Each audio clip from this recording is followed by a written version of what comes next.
آپ لوگوں کو بڑی زور سے نعرے کا دوسرا پارٹ بولنا ہے. نعرے تکبیر، نعرے رسالت، نعرے حیدری.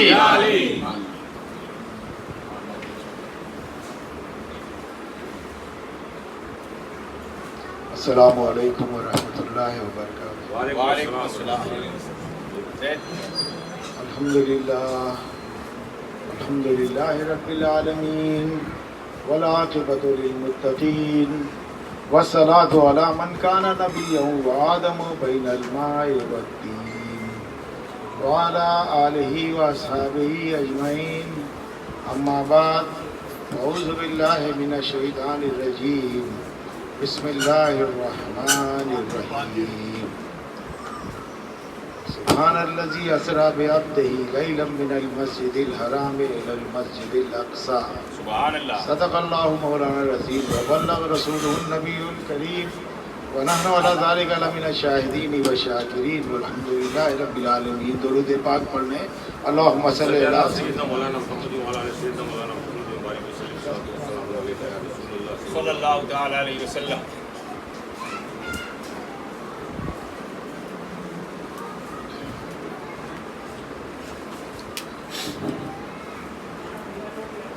والد محترم، ہم سب کے پیر طریقت کے اس اشعار سے ابتدا کرتا ہوں کہ یہ میرے دل کی تمنا الہی بھر آئے، یہ میرے دل کی تمنا الہی بھر آئے کہ زندگی میں مدینہ مجھے نظر آئے. الہی دل وہ عطا کر کہ جس میں کعبہ ہو، نظر وہ دے کہ مدینہ مجھے نظر آئے.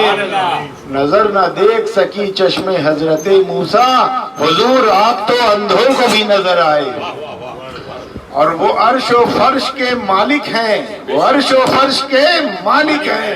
آئیں یا جائیں وہ اپنے گھر میں گئے تھے، وہ اپنے گھر آئے. سبحان اللہ، سبحان اللہ. کیا بات ہے. آج یہ سرکار کی عظمت کا مہینہ ہے، رجب المرجب کا، اور غوث پاک کا مہینہ ہے، اور غریب نواز کا مہینہ ہے. غریب نواز کا یہ مہینہ ہے، چھٹی شریف گزری ہے، اور غوث اعظم رضی اللہ تعالیٰ عنہ کی نورانیت خاص اس مہینے میں غریب نواز پر پڑی. سبحان اللہ. یہی وجہ تو ہے، آپ نے سنا ہوگا کہ بغداد کے شاندار ممبر سے سیدنا غوث اعظم رضی اللہ تعالیٰ عنہ اعلان فرماتے ہیں کہ میرا قدم سارے اولیاء اللہ کی گردنوں پر ہے. تو دنیا کے سارے اولیاء اللہ پکار کر کہتے ہیں بل علی عینی و علی راسی یا غوث. ہائے غوث، آپ کا قدم ہم سب کے سر و آنکھوں پر ہے. اور خراسان کے جنگل میں غریب نواز تھے. جب غوث اعظم کی اس گرجدار آواز کو، اس نورانی آواز کو سنا غریب نواز نے، تو ضرورت سے زیادہ اپنی گردن کو جھکا دیا اور پکار کر کہا بل علی عینی و علی راسی یا غوث. ہائے غوث، آپ کا قدم ہمارے سر و آنکھوں پر ہے. غریب غوث اعظم رضی اللہ تعالیٰ عنہ کی نگاہ نورانی دیکھ رہی تھی کہ معین الدین نے ضرورت سے زیادہ اپنی گردن کو جھکا دیا ہے.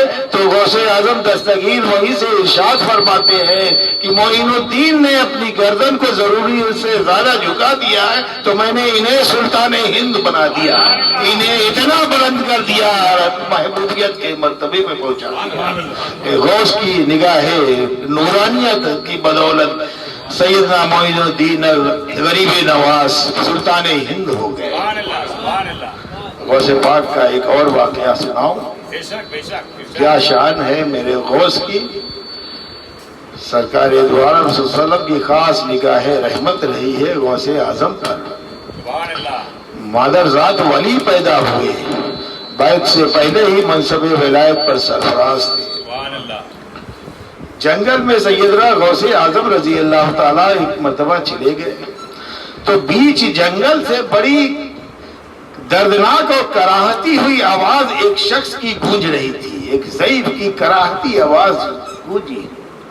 آپ نے جب اس آواز کو سنا تو بہت بے قرار ہوئے، بے تاب ہوئے، اور اس آواز کی طرف چل دیے. اور جب بیچ جنگل میں پہنچے اس آواز کی طرف دوڑتے چلے گئے تو کیا دیکھا کہ ایک بزرگ، ایک نحیف اور کمزور انسان، ایک بہت بزرگ زمین پر لیٹے ہوئے ہیں، اٹھنا چاہتے ہیں لیکن اتنی کمزوری تھی ان کے جسم کو کہ اٹھنا چاہتے تھے لیکن پھر گر جاتے تھے، ہاتھ سے کوشش کرتے تھے اٹھنے کی لیکن تاب نہ لاتے تھے، پھر گر جاتے تھے، اتنے کمزور تھے۔ سیدنا غوث اعظم رضی اللہ تعالیٰ عنہ نے جب انہیں دیکھا کہ وہ اٹھنے کی کوشش کرتے ہیں لیکن اٹھ نہیں پا رہے تو سیدنا غوث پاک نے اپنا ہاتھ ان بزرگ کے ہاتھ میں دیا، انہوں نے غوث پاک کے ہاتھ کو اپنے دونوں ہاتھ سے پکڑا، یہاں تک کہ غوث پاک نے پوری طاقت سے انہیں کھڑا کر دیا، ان بزرگ کو۔ اب جب کھڑا کر دیا اور اس کے بعد جب اپنی نگاہ ان بزرگ پہ ڈالی، ان ضعیف کو دیکھا تو کیا دیکھا کہ وہ ضعیف نہیں رہا بلکہ بڑا خوبصورت نوجوان کھڑا ہوا تھا۔ تو غوث اعظم رضی اللہ تعالیٰ عنہ نے کہا کہ آپ کون ہیں؟ آپ کون ہیں؟ ابھی آپ بڑے کمزور اور بزرگ تھے، ضعیف تھے، جب میں انہیں اٹھایا تو آپ نوجوان ہو گئے، آپ کون ہیں؟ کہا اے عبد القادر جیلانی، میں آپ کے جد بزرگوار حضور سید عالم صلی اللہ علیہ وسلم کا لایا ہوا اسلام ہوں۔ دنیا نے مجھے چھوڑا، پیغام الہی سے منہ موڑا، دین رسالت کو چھوڑا، پیغام الہی سے منہ موڑا تو میں کمزور ہو گیا، آپ کے جد کا اسلام کمزور ہو گیا اور میں کمزور ہو اور نحیف ہو کر اس جنگل میں کراہ رہا تھا۔ اے عبد القادر جیلانی، تم نے دین محمد کو جوان کر دیا اور زندہ کر دیا اور اٹھا کر بلند کر دیا اور پکار کر کہا انتا محی الدین، انتا محی الدین، انتا محی الدین، تم نے دین محمد کو زندہ کر دیا اور مضبوط کر دیا۔ یہ غوث اعظم کا فیضان ہے۔ آج پرچم غوث، پرچم خواجہ، پرچم مخدوم سر بلند ہے۔ سب کچھ قربان کر دیا میرے جد نے، اپنے بچوں کو قربان کر دیا، سب کچھ لٹا دیا، آخر میں خود بھی گئے اور اپنی قربانی پیش کی۔ تو یہ وہ اسلام ہے، اس میں اہل بیت اطہار نے قربانی دی ہے، سب کچھ قربان کر کے دین محمد کے پرچم کو حسین نے پوری دنیا میں سربلند کر دیا کہ حسین کی جان جائے تو جائے لیکن محمد مصطفیٰ کی آن نہ جانے پائے۔ پرچم محمد کو بلند کر دیا سیدنا امام حسین نے، غوث اعظم نے، غریب نواز نے، مخدوم کچوچا نے۔ اور ابھی آپ عقیدت اور محبت کا معاملہ سن رہے تھے عبد الوہاب بھائی سے اور عمران بھائی سے کہ غوث کی اولاد کا دامن پکڑو، ان سے عقیدت اور محبت رکھو۔ یہ جانتے کیا ہے؟ ان کی عقیدت کو دیکھتے ہوئے میں دعا کرتا ہوں اللہ تبارک و تعالیٰ اس خاندان کو ہمیشہ آباد رکھے، اور جو خدمات آپ لوگوں نے حضور مخدوم ثانی اور ان کے فرزند پیر طریقت کے ساتھ کی ہے، اللہ اس کا آپ سب کو اجر عظیم عطا فرمائے اور آپ سب کی دین دنیا روشن ہو، مخدوم فیضان جاری و ساری رہے۔ اس لیے کہ یہ جو عقیدت اور محبت کا معاملہ ہے نا، یہی کامیابی کی سیڑھی طے کرے گا۔ ان اللہ والوں کے دامن سے ہی شفاعت ملے گی۔ اس لیے تو اب ایسے وقت میں مجھے نبی کی بارگاہ میں اپنے رسول سید عالم صلی اللہ علیہ وسلم کی بارگاہ کا بڑا نورانی منظر یاد آ رہا ہے۔ عبد الوہاب وغیرہ کی عقیدت دیکھتے ہوئے، اس لیے کہ والد محترم ہی نے ہم کو یہ منظر بھی سرکار کی بارگاہ میں سنایا تھا کہ صحابہ کرام حضور سید عالم صلی اللہ علیہ وسلم کی بارگاہ میں حاضر ہوئے اور عرض کرتے ہیں کہ یا حبیب اللہ صلی اللہ علیہ وسلم، جب کوئی کسی کام میں محنت کرتا ہے تو وہ اس کی اجرت چاہتا ہے، اس کی اجرت مانگتا ہے۔ یا حبیب اللہ صلی اللہ علیہ وسلم، آپ نے دین الہی کو بلند کرنے کے لیے، یا حبیب اللہ صلی اللہ علیہ وسلم، آپ نے دین رسالت کو، دین محمد کو، یا حبیب اللہ، اپنے دین کو، اپنے رب کے اسلام کو سربلند کیا، بڑی محنت کی۔ جب کوئی کسی کام میں محنت کرتا ہے تو وہ اس کی اجرت لیتا ہے۔ یا حبیب اللہ، آپ نے بڑی محنت کی، ہم خدا کو نہیں جانتے تھے، آپ نے ہمیں اللہ والا بنا دیا۔ صحابہ نے کہا کہ یا حبیب اللہ صلی اللہ علیہ وسلم، آپ نے ہمیں نماز پڑھنے کا طریقہ سکھایا، آپ نے ہمیں حج کا طریقہ بتایا، آپ نے ہمیں زکوٰۃ دینے کا طریقہ بتایا، آپ نے ہمیں حج کرنے کا طریقہ بتایا، اور ہم اللہ کو نہیں جانتے تھے، آپ نے ہمیں اللہ والا بنا دیا، ہمیں ایمان والا یا حبیب اللہ صلی اللہ علیہ وسلم آپ نے بنایا۔ ہم گمراہی میں مبتلا تھے، آپ نے ہمارے دل میں ایمان کی روشنی ڈالی۔ تو یا حبیب اللہ صلی اللہ علیہ وسلم، جب کوئی کسی کام میں محنت کرتا ہے تو وہ اس کی اجرت لیتا ہے، تو ہم آج کی اس تبلیغ رسالت کی اجرت کیا دیں؟ جب صحابہ نے یہ کہا تو فوراً ہی جبریل امین حاضر بارگاہ نبوت ہوئے اور قرآن عظیم کی یہ آیت مقدسہ تلاوت فرمائی۔ قُلْ لَا أَسْأَلُكُمْ عَلَيْهِ أَجْرًا إِلَّا الْمَوَدَّةَ فِي الْقُرْبَى۔ اے نبی، آپ کہہ دیجئے ان لوگوں سے کہ میں تم سے اپنی تبلیغ رسالت کی کوئی اجرت نہیں چاہتا، کوئی مزدوری، کوئی اجرت نہیں چاہتا۔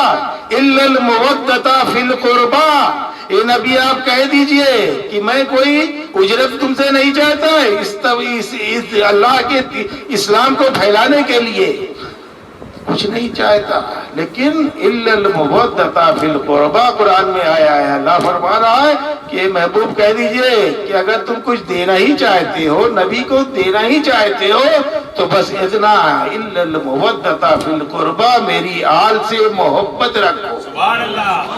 معلوم ہے تبلیغ رسالت کا یہ حق یہ ہے کہ نبی کی آل سے، سادات سے محبت رکھو۔ یہ بات سمجھ میں آئی؟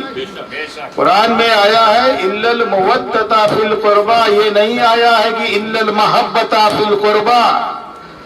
دیکھو قرآن کا انداز بلاغت دیکھو، لفظ محبت آیا ہے، محبت نہیں آیا ہے۔ دیکھو محبت اور مودت میں فرق کیا ہے، یہ بھی جان لیجئے۔ مودت اس محبت کو کہتے ہیں کہ جو تعظیم کے ساتھ کی جائے۔ محبت دو طرح کی ہوتی ہے، آپ دیکھتے ہوں گے کہ باپ اپنے بچے سے محبت کرتا ہے، پیار کرتا ہے۔ باپ جو اپنے بچے سے پیار اور محبت کرتا ہے، اس کے چھوٹے پن کی وجہ سے پیار کرتا ہے، عالم محبت میں کرتا ہے۔ اور آپ دیکھتے ہیں کہ بچہ اپنے باپ سے محبت کرتا ہے، ان کے تعظیم کرتا ہے، ہاتھ چومتا ہے۔ یہ جو بچہ اپنے والد سے محبت کر رہا ہے، یہ جو محبت ہے یہ تعظیمن ہے، تعظیم کے ساتھ محبت کر رہا ہے۔ چھوٹا اپنے بڑے کو بڑا سمجھ کر محبت کرتا ہے، کہیں بڑا اپنے چھوٹے کو چھوٹا سمجھ کے محبت کرتا ہے۔ تو اللہ نے کہا مودۃ فی القربہ، معلوم ہوا کہ مودت اس محبت کو کہتے ہیں کہ جو تعظیم کے ساتھ کی جائے، یعنی میرے محبوب کی آل کو تعظیم کے ساتھ محبت کرو، انہیں اپنا بڑا سمجھ کر محبت کرو۔ یہ محبت تمہاری تعظیم ہی ہونا چاہیے۔ قرآن کہہ رہا ہے، اللہ کہہ رہا ہے۔ اب بتاؤ، اگر حق والے کو اگر اس کا حق نہ دو گے تو اس کا انجام کیا ہوگا؟ بتاؤ۔ حقدار کو اگر اس کا حق نہیں دو گے تو بچو گے؟ نہیں بچو گے، دنیا بھی تباہ ہوگی، آخرت بھی برباد ہوگی۔ حقدار کو اگر حق نہ دیا جائے تو اس کا انجام کیا ہوتا ہے؟ قیمتی کپڑا آپ بازار سے خرید کر لے آئے، آپ نے درزی کو دیا کہ اس کا کرتا اور پائجامہ سل دو۔ درزی نے لیا آپ کے کپڑے کو، کاٹ پیٹ کر رکھ دیا اور تھوڑے سے دھاگے میں سل کر آپ کو دے دیا۔ آپ نے اس کپڑے کو لیا درزی سے اور جانے لگے۔ درزی نے کہا کہ ارے جناب، میری اجرت، میری مزدوری، کہا میں 1 روپیہ تمہیں نہیں دوں گا، سلائی نہیں دوں گا۔ درزی سے کہا نہیں دوں گا۔ اس نے کہا جائیے، ٹھیک ہے، پہنیے۔ اب بتاؤ، یہ ایسا کپڑا ہے جس نے حق والے کا حق مارا ہے۔